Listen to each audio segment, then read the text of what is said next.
निकाला सिलेंडर और आग लगाई, है ना। ऐसा नहीं करना है आपको। केवल ये मालूम है कि आग को हम किस तरह से काबू में कर सकते हैं। ऑक्सीजन, दूसरा फ्यूल और तीसरा ताप। ताप का मतलब टेम्परेचर। यदि देखो फ्यूल ये हमारा है, ये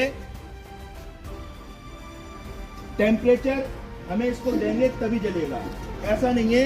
यहाँ हमारी माचिस रखी हुई है, माचिस है ना, और इसमें क्या है, फ्यूल है और ऑक्सीजन हमारे वातावरण, तीनों हो तो आग लगेगी। ये तीनों चीजें हैं, इससे ताप देंगे और इससे फ्यूल देंगे और ऑक्सीजन हमारे वातावरण में। 10 मिनट के बीच में वो थोड़ा विकराल रूप ले जाएगी, आप अकेले नहीं बुझा सकते। और 10 से 12 मिनट के बाद उस आग को आप कभी भी नहीं बुझा सकते जब तक आप लोगों की हेल्प नहीं होगी। उसमें यही है कि आप अपने यहाँ से जितना हो सके, जितना दूर हो सके उतना दूर बाहर जाइए, निकल जाइए। अपने जरूरी नहीं है कि आपका जरूरी सामान यदि उन 10 मिनट में नहीं निकाल पाए तो आप ये मान के चलिए कि उस 10 मिनट के अंदर उसके बाद आप सामान कभी नहीं निकाल पाएंगे। क्योंकि आग एक ऐसी क्रिया है जिसको जितना ऑक्सीजन मिलेगी वो उतना ही फैलेगी। कभी कभी आपने देखा होगा आग लगने पर क्या करते हैं लोग, किसी कि हमारा ये सिलेंडर है, ये जो सिलेंडर है यहाँ से पाइप निकल गया और पाइप निकलने के बाद याद रखिए हमारे यहाँ मासा आपके यहाँ ये लगा हुआ है सिलेंडर, इसमें पाइप कब से नहीं बदला, साल हो गई होंगी और क्या 6 महीने 7-8 कायदे में, हाँ कायदे में 6 महीने इसकी एक्सपायरी डेट होती है। 6 महीने से ज्यादा आप इसको यूज नहीं कर सकते। मगर हमारे यहाँ आपके यहाँ पे सब जगह ये देखा है कि 1.5 साल 2 साल हो जाती है, जब तक कोई दुर्घटना घटने को नहीं होती तब तक हम कोई उसको चेंज करने की सोचते नहीं है। अभी आपका ये दिखाई दे रहा है चटक गया, इसको तुरंत बाद धुलवाइए, नहीं तो कई ऐसी दुर्घटनाएं हुई है खाना बनाते समय, क्योंकि आप जमीन पर बनाते हैं और जमीन पर बनाने का कारण ये है कि जैसे यहाँ रखी हुई है और ऑक्सीजन हमारे इस पे जाती है, आपने लिया माचिस और यूं फेंक दिया, जब हमारे इस बराबर में रहेगा तो हो सकता है कि माचिस की तीली उसमें आ जाए और वो आग लग सकती है।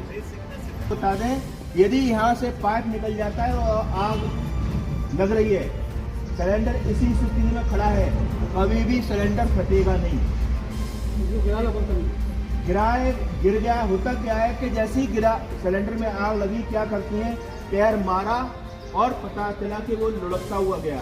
जब लुढ़केगा तो ये सिलेंडर की कुरी यहाँ घूमेगी और जमीन को गर्म करेगी, और जमीन को गर्म करेगी तो ये टेम्परेचर अपने आप गर्म होगा। जब ये गर्म होगा तो आपका सिलेंडर गर्म होते ही, ऐसे नहीं कि हाल गर्म हुआ फट जाएगा, फिर भी इसको 15 से 20 मिनट लगेंगे।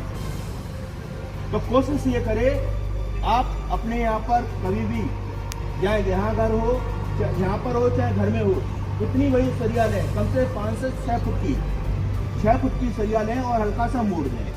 किचन में हमेशा यूं लटकाए रखें। इससे होगा क्या, बाई चांस आपके यहाँ लगता है आग लग गई है तो उस सरिया से इसको खींच के बाहर खड़ा कर दें। अभी सर बताएंगे क्या, हम यदि इसकी ऑक्सीजन खत्म कर दें तो हम इसको बंद कर सकते हैं, या हम इसका फ्यूल खत्म कर दें तो हम इसको कर सकते हैं। और यदि आप पे कुछ भी नहीं हो रहा है, इसको यूं ही खड़ा कर देनी है। और ये ध्यान रखो कि इसका रिफिल इस पे नहीं टकराए, इस पे टकराएगी ये गर्म होगी और ये गर्म होगी तो ये नुकसान फटने का है चांसेस। मगर ये ध्यान रखिए, फटता 15 से 20 मिनट के बाद जब बहुत ही टेम्परेचर में होता है तभी फटेगा, अदरवाइज नहीं फटेगा। होता क्या है कि हमने लिया और यूं करके लिटा दिया, है ना। लिटाने से क्या होगा, जो आग लग रही है वो जमीन पे लग रही है, जब जमीन गर्म होगी तो ये भी गर्म होगा। क्योंकि जब रिफ्लेक्शन होता है, यदि हमारे यहाँ से ये मान लीजिए आपके किचन में ही रखा हुआ है ना, स्लैब लगी हुई है, स्लैब के बीच में हमने नीचे रखा हुआ है, यही होता है। और पाइप फट गया और क्या हुआ कि यहाँ पर दीवार है, उससे ये टकराई और दीवार गर्म होगी, और दीवार गर्म होने से ये फिर गर्म हो सकता है।